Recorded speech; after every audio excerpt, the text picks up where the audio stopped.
কলকাতা থেকে মাত্র ১৯৪ কিলোমিটার দূরে অবস্থিত মুর্শিদাবাদ। আর এই মুর্শিদাবাদে ছড়িয়ে ছিটিয়ে রয়েছে নবাবী আমলের নানান নিদর্শন।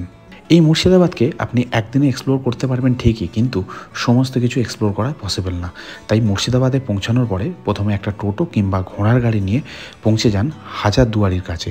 সমস্ত বেস্ট এবং চিপ হোটেলগুলো পাবেন এই হাজারদুয়ারির সামনে। তো আমরাও টোটো নিয়ে পৌঁছে গিয়েছিলাম হাজারদুয়ারির সামনে একটা হোটেলের নাম হচ্ছে হোটেল রাজলক্ষ্মী। এখানে দেখলাম খাওয়া দাওয়ারও ব্যবস্থা রয়েছে এবং বাজেটটাও এদের অনেক কম। মাত্র ৭০০ টাকায় এরা নন এসি রুম দিচ্ছে, আর ১০০০ টাকায় এসি রুম। আর লোকেশনটা একদম প্রাইম, যেখান থেকে আপনারা টোটো বা ঘোড়ার গাড়ি করে পুরো মুর্শিদাবাদ এক্সপ্লোর করতে পারবেন।